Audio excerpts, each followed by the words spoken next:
జగన్ పై దాడి పక్కా ప్లాన్ ప్రకారమే జరిగిందని సజ్జలు కూడా చెప్తున్నారు. ఇది ఆకతాయిలు చేసిన పని కాదు, సీఎం జగన్ పై జరిగిన హత్యాయత్నం అంటున్నారు సజ్జల.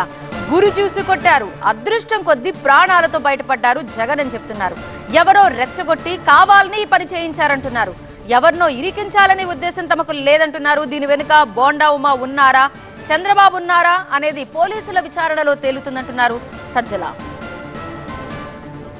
జరిగిన పద్ధతి కానీ ఆ ఫోర్స్ ఎంత ఫోర్స్ఫుల్గా వచ్చింది అనేది కానీ అది ఇద్దరికి తగిలి కూడా అంతే ఫోర్స్ఫుల్గా తగలడం అంటే ఇట్ ఈజ్ నాట్ ఎవరో ఆకతాయి చేసిందో ఊరక గాల్లోకి విసిరిందో ఇచ్చేసిందో అది కాదనేది అక్కడ క్లియర్గా అర్థమవుతుంది. గురి పెట్టి కొట్టారు, అదృష్టవశాత్తు తప్పింది. మా అదృష్టవశాత్తు అది తప్పింది. మేము చెప్పగలిగింది ఆ incident pre planned, pre meditated attack అనడానికి కావాల్సిన ఆధారాలు ఉన్నాయి.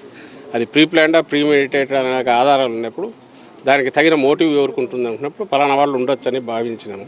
వాళ్ళు కాక ఇంకోరు ఎవరైనా ఉండొచ్చా, అంతకంటే చంద్రబాబు నాయుడు కంటే ఇంకా పైన ఎవరైనా ఉన్నారా, నాడు చంద్రబాబు నాయుడు కంటే కింద వాళ్ళు అనుకున్నారా, ఇవన్నీ ఇన్వెస్టిగేషన్లో తేరాల్సినవి. మేము జరిగింది దాడి, అది హత్యాయత్నం.